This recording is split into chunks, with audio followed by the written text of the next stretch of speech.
Bonjour à toutes, bonjour à tous. Nous vous proposons aujourd'hui un documentaire exceptionnel consacré au Népal, lieu de naissance du Bouddha, et à son festival de danse sacrée qui a lieu lors du Nouvel An tibétain à Katmandou. Mais ce pays, ravagé par les tremblements de terre, a su aussi en préserver les lieux sacrés. Ces rares et véritables trésors du patrimoine de l'humanité, vous allez les découvrir dans ce documentaire réalisé par Michel Bollez.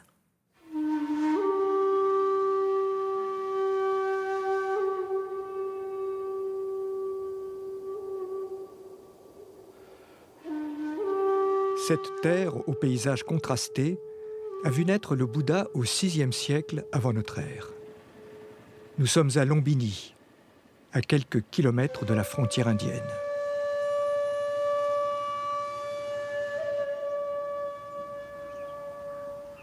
Ce lieu, devenu patrimoine mondial de l'humanité, abrite les vestiges du temple de Maya Devi, la mère du prince Siddhartha.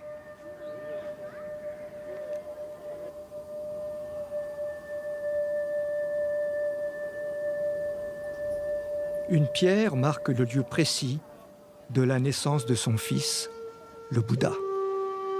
C'est un lieu de pèlerinage depuis plus d'un millénaire.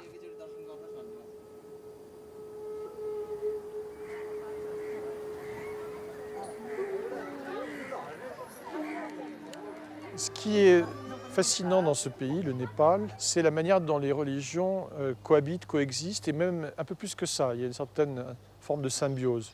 Le Népal est le lieu de naissance du Bouddha, d'ailleurs les Népalais en sont très fiers, mais quand il est né, il n'était pas bouddhiste, il était hindouiste. Et donc il s'inscrit dans une lignée de divinités, en fait, qui sont reconnues par les hindouistes. Et donc on trouve des effigies du Bouddha dans les temples hindouistes ici au Népal. Et puis à l'inverse, dans les temples bouddhistes, on trouve quantité de références aux dieux multiples de l'Inde.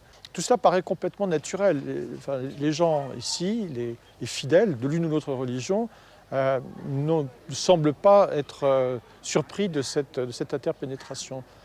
Dans le monde où nous vivons, même en Asie, où les frictions, heurts, quelquefois violences entre religions existent, sont parfois très, très radicaux, eh bien je trouve que c'est un phénomène particulièrement agréable et qui montre cette capacité aussi des Népalais, qui se sont battus à diverses reprises, mais cette capacité à la tolérance et à l'enrichissement culturel entre les différentes traditions.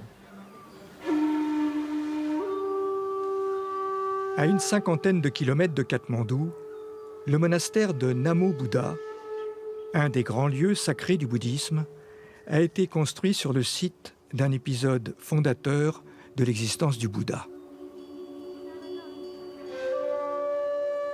Au cours de l'une de ses innombrables vies, il a rencontré une tigresse blessée par un chasseur qui ne pouvait plus nourrir ses petits.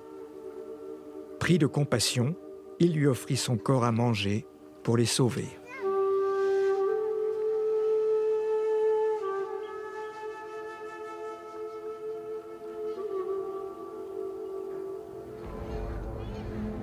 Troisième lieu sacré des Népalais, le stupa de Bodhnath, dans le quartier tibétain de Katmandou, est un lieu de foi pour toutes les traditions.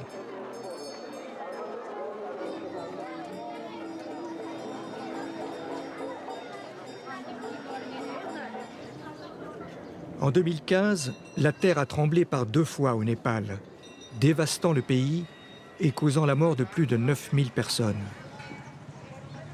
La communauté internationale s'est mobilisée pour les secours et la reconstruction. Beaucoup de Français se sont sentis concernés. J'étais très frappé au moment de 2 grands tremblements de terre en 2015, à quel point la population française a manifesté une très grande solidarité, puisque nous avons pu aider 200 000 personnes dans 600 villages, apporter 600 tonnes de riz, 15 000 tentes. Donc nous avons toute une équipe qui travaille ici pour servir la population népalaise. Et nous avons été très touchés de la solidarité que les citoyens de notre pays ont manifesté à l'égard du Népal. Donc merci à tous. Construit en 1980, le monastère de Shechen à Katmandou, fondé par Dilgo Khyentse Rinpoché, préserve la tradition, la pratique et l'enseignement initiés au Tibet il y a 400 ans par le 5e Dalai Lama. Le monastère originel de Shechen au Tibet oriental a été détruit comme plus de 6000 autres lors de l'invasion du Tibet par la Chine. Plusieurs jours de cérémonies et de prières marquent la fin de l'année tibétaine en ce mois de mars. Le festival du 10e jour consacre le début de la nouvelle année avec les célèbres danses sacrées. C'est l'anniversaire de la naissance de Padmasambhava, le maître né du lotus qui a introduit le bouddhisme au Tibet au 9e siècle. Donc c'est pour commémorer ça qu'il y a 3 jours de cérémonie qui culmine par ce festival de danse qui est une sorte d'offrande des moines à la population. Donc c'est un peu une extériorisation de la cérémonie qui est plus intérieure qu'ils ont fait pendant 3 jours où il y a des visualisations où toute la journée, donc il y a ce rituel qui se poursuit. Et puis après il y a une sorte de projection en mouvement et en musique au travers des danses qui sont toutes symboliques. Chaque danse peut être décrite dans des plus grands détails. Ça permet de développer la vision pure, c'est-à-dire que le monde n'est pas un mélange de choses belles et laides. Tout est la pureté du déploiement de la connaissance, si on a l'œil qui permet de percevoir cette pureté naturelle des choses. Le festival du 10e jour débute par la prière en 7 vers, au cours de laquelle 8 dakinis, portant des masques de cuivre, invoquent la bénédiction de Padmasambhava en chantant la mélodieuse prière.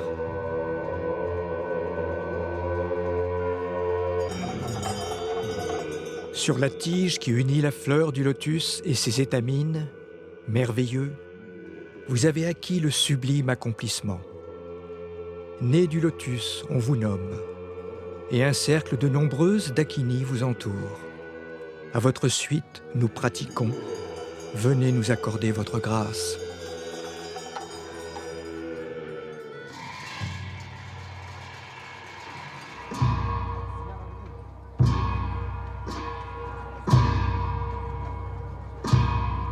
Le festival se poursuit avec les fameux moines volants. Cette danse acrobatique et virevoltante est inspirée d'une vision du paradis de Padmasambhava. Il est entouré d'un cortège de détenteurs de l'éveil et de déités masculines et féminines qui dansent en faisant des myriades de mouvements.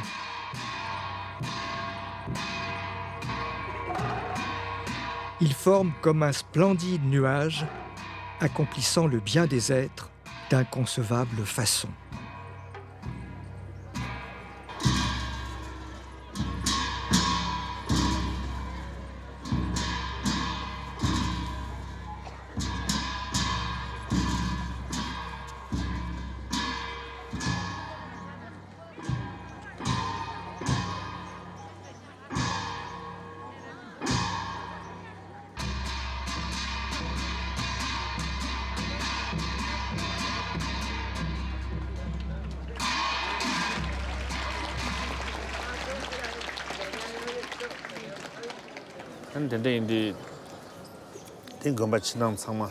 Toute cette tradition et la préservation de ce festival annuel sont dues à la très grande érudition de mon grand-père, Dilgo Khyentse Rinpoché.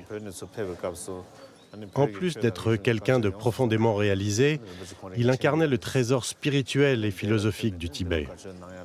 C'est cette vision que je poursuis aujourd'hui.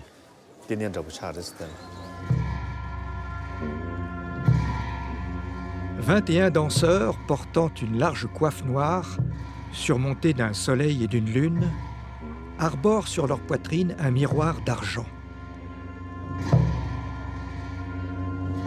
Ils sont vêtus de brocart, parés d'écharpes multicolores et portent un tablier noir brodé d'un visage terrifiant. Grâce aux bénédictions de cette danse, le parvis du monastère se trouve comme pavé de joyaux et l'environnement devient le paradis de la glorieuse montagne cuivrée, le mandala de Padmasambhava. Les danseurs brandissent une coupe d'argent et font une offrande aux déités paisibles et terribles afin qu'elles écartent les obstacles sur le chemin de la libération.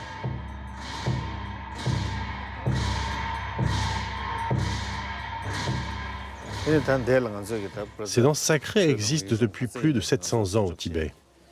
C'est une tradition très codifiée, avec un symbolisme et un sens très profond. C'est ce que vous pouvez voir aujourd'hui.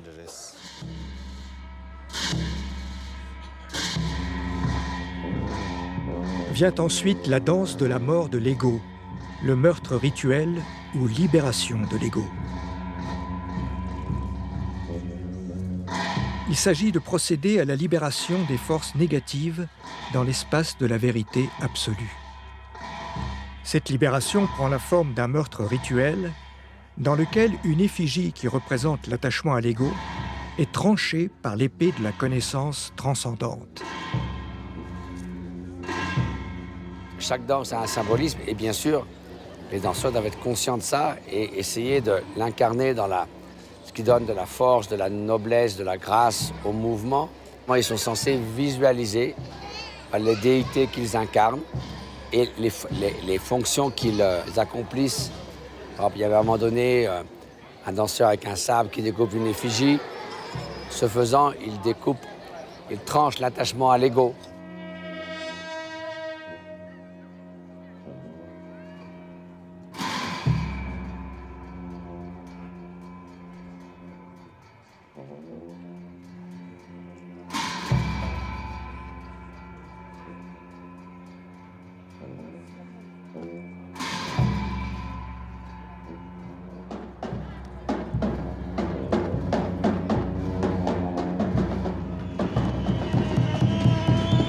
Cette poursuite tumultueuse et bruyante entre les danseurs symbolise la manifestation de la vacuité et de la compassion.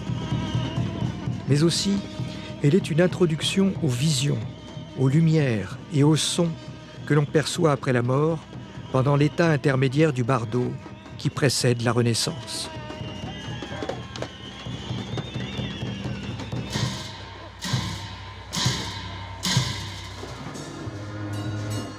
Le point culminant de ce festival des danses sacrées est la représentation des 8 noms ou manifestations de Padmasambhava. Elle célèbre l'avènement du bouddhisme au Tibet au IXe siècle. Au cours de ses activités pour le bien des êtres, Padmasambhava prit de multiples formes, celles du Bouddha, d'un roi, d'un yogi, d'un savant, et parfois des formes terribles destinées à écarter des obstacles sur la voie spirituelle. Les fidèles viennent alors se prosterner devant lui et son entourage en offrant des écharpes de soie blanche.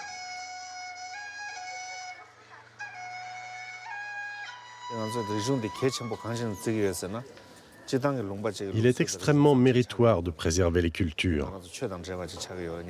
Mais il y a une dimension supplémentaire, spirituelle, un but ultime à cette préservation, celui d'atteindre à l'éveil, mais aussi de soulager la souffrance des êtres par tous les moyens possibles.